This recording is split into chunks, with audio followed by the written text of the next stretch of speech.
Bismillahirrahmanirrahim. Assalamualaikum warahmatullahi wabarakatuh. Alhamdulillahirabbil alamin. Allahumma sholli ala Muhammad ya rabbi sholli alaihi wasallim. Rabbi fanfa'na bi barakatihim wahdina husna bi hurmatihim. Bapak Ibu yang kami muliakan, jumpa lagi kita di tema ngopi online. Ngopi online. Ngopi online. I-nya 4, jadi ngopi panjang I-nya.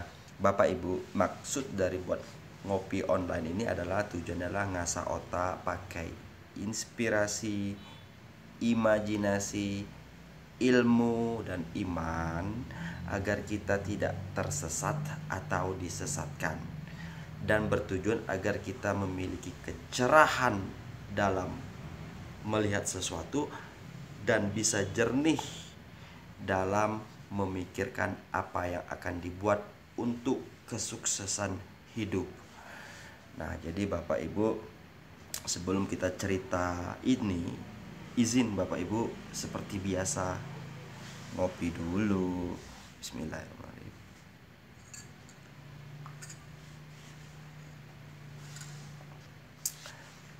Baik Bapak Ibu, sekarang kita ceritanya ilmu 4T. Wow, 4 triliun. Enggak, 4T ini bukan 4 triliun. Sebelumnya sudah kita jelaskan, namun saya akan mencoba lebih memperdalam lagi ilmu 4T. Ada dua kata di situ, ilmu dengan 4T. Kalau untuk definisi ilmu, pengertian ilmu, bagaimana ilmu itu lahir dan bagaimana ilmu itu wafat, itu ada pada video saya sebelumnya. Di situ saya menjelaskan tentang arti ilmu. Nah, sekarang saya mencoba menjelaskan ilmu 4T. Ilmu itu bahasa lainnya sama dengan pengetahuan. Jadi 4T. Apa itu 4T? 4T kepanjangan dari tidak digaji, tidak disepakati, tapi terjadi kemajuan usaha. Jadi Bapak Ibu, yang saya bicarakan ini sebenarnya dasar dari ilmu manajemen. Ilmu manajemen lebih fokus kepada ilmu manajemen sumber daya manusia. Nah, di dalam ilmu manajemen sumber daya manusia itulah ada ilmu 4T. Jadi ilmu 4T ini sebenarnya ilmu baru. 4T, ini ilmu baru. Kalau di ranah akademisi, ranah pendidikan, ranah ilmu pengetahuan, 4T ini dikenal dengan istilah OCB. Nah, kalau bahasa Indonesia itu OCB. Kalau di bahasa Inggrisnya ilmu 4T ini sama dengan ilmu Organization Citizenship Behavior atau OCB. Nah, saya mengadaptasi OCB atau OCB ini dengan istilah 4T. Karena kalau kita orang Indonesia ini OCB itu pusing untuk melogikakannya. Organization Citizenship Behavior, perilaku kewarganegaraan, kan nggak langsung nyambung. Tapi kalau saya pakai dengan persamaan 4T, tidak digaji, tidak disepakati, tapi terjadi kemajuan usaha, mungkin bisa kan langsung timbul pertanyaan, apa itu? Nah, kan langsung akan ketemu logikanya. Jadi saya coba memfamiliarkan OCB ini dengan istilah 4T. Oke Bapak Ibu, saya menceritakan ilmu 4T ini. Pertama kali itu sejarahnya. Nah, dia menjadi ilmu OCB ya, menjadi ilmu 4T itu sekitar hampir 100 tahun bisa terjadi ilmu itu. Wow. Jadi semua suatu ilmu itu nggak bisa singkat, dia harus ada perjalanan agar ilmu itu diakui.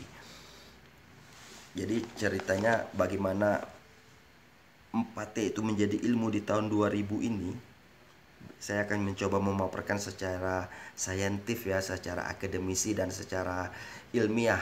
Jadi ilmu itu memiliki bukti-bukti empiris dalam perjalanannya. Nah, baik Bapak Ibu, kita mulai. berangkat sejarah ilmu 4T sebelum menjadi ilmu.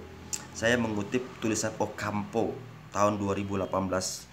Dia menyatakan bahwa pengetahuan 4T sedikit lambat untuk berkembang sebagai ilmu. Kalau Ocampo yang nulisnya bukan 4T, OCB, tapi saya coba familiarkan OCB itu dengan 4T. Pengetahuan 4T sedikit lambat berkembang menjadi suatu ilmu, kata Ocampo tahun 2018. Kemudian kata Ocampo-nya lagi ya, 4T ini ditelusuri jejaknya pada tahun awalnya kelahiran 4T ini dimulai dari tahun 1930-an, diperkenalkan pada tahun 70-an, dan didefinisikan ilmu 4T ini tahun 80. Jadi 30, 70, 80, baru tahun 2000 ini pun baru jadi ilmu baru. Nah, saya mengutip pendapat. Ini ada saya buku menulisnya. Nanti kalau Bapak Ibu ingin literatur OCB atau 4T ini bisa komen di bawah, kita saling berbagi. Karena ini sebenarnya ranah akademisi di bawah fokus manajemen sumber daya manusia. Tahun 2015 Organ menyatakan bahwa penulis yang paling awal tentang 4T ini terdapat dalam tulisan Chester Irvin Barnard tahun 1938. Jadi jejak awal kelahiran 4T ini ada pada tulisan Barnard tahun 38. Judul buku yang ditulis oleh Barnard ini Function of Executive. Nah, di dalam buku itu dia membahas tentang kesetiaan, kesadaran untuk bekerja sama, willingness to cooperation, loyalty and willingness to cooperation. Jadi 4T ini Bapak Ibu sama dengan OCB tadi ya. Kalau Bapak Ibu ya paham udah OCB, mungkin ngerti apa itu OCB. Oke, saya coba menjelaskan bahwa OCB itu adalah perilaku yang tidak terdapat dalam gaji, tidak dikontrak dalam kerja, tetapi secara tidak langsung membuat organisasi maju. Nah, kan sama dengan 4T tadi. Saya simpulkan menjadi 4T. Nah, di buku itu si Barnard pada tahun 38 tentang function eksekutif itu menceritakan bahwa kesadaran kerjasama ini berbeda dengan efektivitas. Begini perbedaannya, kata Barnard, efektivitas itu adalah pencapaian tujuan yang direncanakan. Jadi kesadaran kerjasama dengan efektivitas berbeda, dijelaskan pada tahun 38 oleh Barnard. Ini diperkuat oleh, saya mengutip kata-kata Perrow tahun 86. Barnard lah orang yang pertama bersikeras bahwa sistem kerjasama individu, pemimpin, dan organisasi. Jadi organisasi itu adalah sistem kerjasama individu, organisasi, dan pemimpin. Nah, jadi masih tulisan Barnard tapi dikutip oleh Perrow bahwa Barnard orang yang paling berkeras bahwa organisasi itu adalah sistem kerjasama.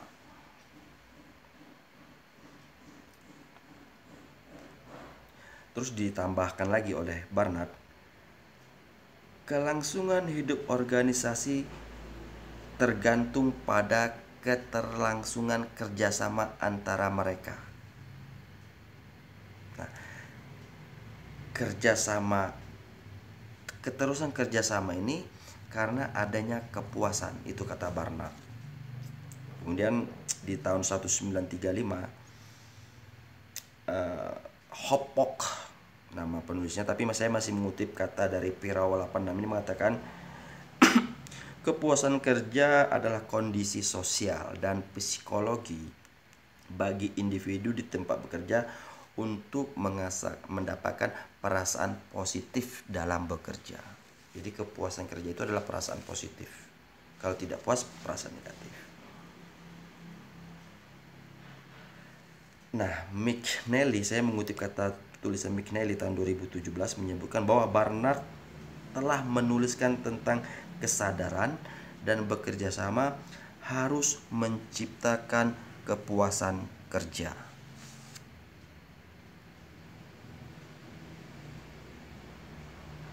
Jadi jejak 4T tadi dimulai dari tulisan Barnard tahun 30 tentang kesadaran, tahun 30-an ya, 38 tepatnya, tentang kesadaran dan untuk kesetiaan. Nah, itu kan 4T, kesadaran dan kesetiaan itu kan tidak digaji dan tidak dikontrak. Nah, di tahun 70-an baru dikonsepkan oleh Katz and Kans tahun 64. Ini saya mengutip tulisan dari Patsakov et al. Tahun 2000 ya. Apa kata Katz tahun 1964 itu? 3 perilaku penting untuk efektif organisasi. Mampu mengendalikan individu, mampu memastikan individu menunjukkan tugas kerjanya, dan mampu individu melakukan kerja tanpa diminta. Nah, mulai di situ muncul yang ketiga. Individu mampu mendorong perilaku tanpa diminta selama bekerja. Jadi dia melakukan itu tanpa diperintah. Jadi artinya itu juga tetap kesadaran. Nah, di tahun 70 juga sudah muncul jejak-jejak 4T tadi. Nah, kemudian saya mengutip tulisan Van Dine dan Lapine tahun 1998 yang menyatakan dalam perkembangannya ya, sejumlah para ahli telah memaknai arti dari 4T atau OCB.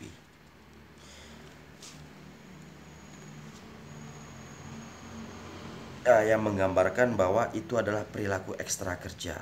OCB itu adalah perilaku ekstra kerja. Kemudian perilaku sosial yang ditulis oleh Brief Motomildo 86, Aurelie Katman tahun 86, dan Betahausen tahun 90. Tahun 97 George dan Jones mengatakan OCB itu adalah spontanitas untuk organisasi, organizational spontaneity. Nah, di tahun 97 OCB itu dikonsepkan, atau 4T itu dikonsepkan sebagai kinerja konsep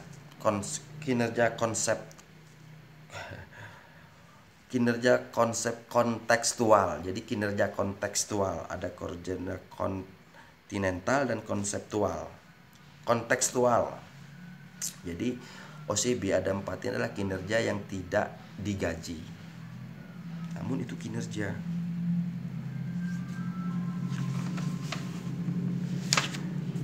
Nah, itulah akhirnya di tahun 88 Organ mendefinisikan OCB itu sebagai perilaku individu yang tidak digaji, tidak disepakati dalam kontrak kerja, namun secara tidak langsung meningkatkan organisasi. Jadi ya saya bicarakan 4T. Nah, 4T inilah yang sangat, atau maaf, 4T inilah sebenarnya ilmu baru.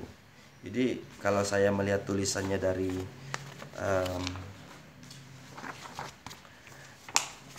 Dennis W. Organ inilah adalah orang yang pertama kali menjelaskan OCB, dan saya adaptasikan menjadi 4T di Indonesia. Karena kalau OCB 4T itu enak, ngeloginya tidak digaji, tidak disepakati, tapi terbukti itu kan lebih depan. Nah, jadi Dennis W. Organ ini adalah Profesor Emeritus di Keele School of Business, Indiana University, Bloomington, USA. Beliaulah orang yang pertama kali memperjuangkan ini menjadi ilmu baru. Karena begini, kata beliau, di tahun 70-an industri menangkap bahwa kinerja itu ada pada produktivitas, ada pada tonase, ada pada skill, dan pada teknologi. Ternyata tidak. Kinerja tidak dihasilkan oleh itu. Ada kinerja itu dihasilkan oleh kinerja kontekstual tadi. Nah, bagi Dennis Organ ini adalah ilmu yang baru. Jadi saya merasa ini juga ilmu baru, jarang kita akan mengukur sebenarnya budaya 4T ini sudah ada di leluhur kita atau kearifan lokal kita, itu namanya gotong royong. Nah, saat ini ilmu gotong royong itu sedang dikaji di luar sana. Nah, kita coba di Indonesia kita kaji. Tapi persoalannya bagaimana ilmu 4T ini nanti ada nilai. Karena selama ini kan tidak nilai. Artinya begini, ilmu ini tidak ada dinilai, tetapi bisa memajukan usaha. Logikanya kalau ilmu 4T ini dinilai, maksudnya itu dihargai ya. Contohnya ketika dia membantu, dilihat pemimpin, wah, ini membantu rajin, ini tepat waktu, ini membela organisasi, kenapa tidak dinilai dengan reward? Rasanya tidak digaji aja dia bisa memajukan usaha, apalagi itu dibuat rasa-rasa menjadi 2 kali lipat. Nah, ini ilmu baru 4T. Rasanya udah banyak penelitian dan rasanya wajiblah 4T ini digunakan di lembaga-lembaga organisasi. Nah, itu tadi ilmu 4T tadi berangkat dari jejak awalnya itu 1930, kemudian dibahas di tahun 1970 muncul garis merahnya, dan tahun 80 4T tadi didefinisikan, dan tahun sekarang ini sudah banyak penelitian sebenarnya sekarang ini terus memperkuat, dan rasanya ini ilmu baru. Oke Bapak Ibu, jadi izin ngopi sebentar seperti biasa. 4T ini memang sangat dahsyat.